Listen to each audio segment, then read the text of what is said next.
السلام علیکم ورحمۃ اللہ وبرکاتہ۔ بزم شعر و ادب میں آپ کا استقبال ہے۔ دوستو، یہ انٹرنیٹ اور ٹیکنالوجی کا زمانہ ہے۔ آج کوئی بھی کام خواہ وہ چھوٹا ہو یا بڑا، انٹرنیٹ کا اس میں ضرور دخل ہے۔ چنانچہ جس طرح ہمارے روزمرہ کے کاموں پر انٹرنیٹ کا اثر تیزی سے پڑا، اسی طرح ہماری تعلیم پر بھی اس کا بہت گہرا اثر ہوا۔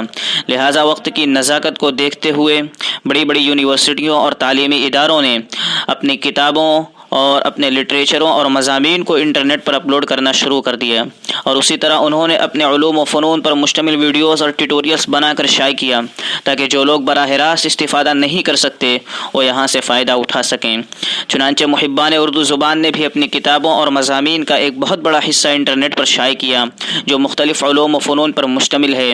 لیکن جس تیز رفتاری کے ساتھ آسانیاں بڑھتی جا رہی ہیں، اسی رفتار کے ساتھ ہمارے اندر سستی اور کاہلی آتی جا رہی ہے۔ ہم کسی بھی چیز کو حاصل کرنے کے لیے آسان سے آسان تر راستہ تلاش کرتے ہیں۔ بس اوقات ایسا ہوتا ہے کہ اگر وہ چیز ہمیں بآسانی نہ مل سکی تو ہم اس کو بالکل چھوڑ دیتے ہیں، حالانکہ ہم میں وہ قابلیت اور صلاحیت ہوتی ہے کہ ہم اس چیز کو حاصل کر سکیں، جس کا نتیجہ یہ ہوتا ہے کہ ہم اپنے ایک ہنر اور فن سے محروم ہو جاتے ہیں۔ شعر و ادب ایسی چیز ہے جس کی طرف طبیعت سلیمہ کا میلان ایک فطری عمل ہے، اور ہر شخص چاہتا ہے کہ میں ایسی باتیں کروں جو لوگوں کو پسند آنے کے ساتھ ساتھ جامع اور مختصر ہو، لیکن قواعد اور ضوابط کی پابندی نہ کر سکنے کی وجہ سے اہل علم کی مجالس و محافل میں اکثر و بیشتر شرمندگی اٹھانی پڑتی ہے۔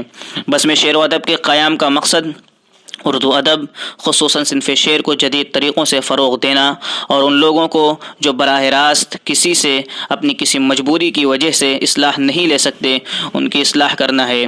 آپ حضرات سے درخواست ہے کہ اس مہم میں ہمارا ساتھ دیں۔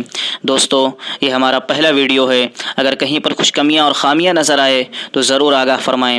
نیز ہمارے چینل کو خود بھی سبسکرائب کریں اور اپنے دوستوں سے بھی شیئر کریں، اور ساتھ میں بیل آئیکن کو بھی ضرور دبائیں، تاکہ ہماری ویڈیو بلا کسی انقطاع کے جیسے ہی اپلوڈ کریں فوراً آپ کو مل سکے۔ دوستو، ویڈیو دیکھنے کے لیے آپ لوگ کا بہت بہت شکریہ۔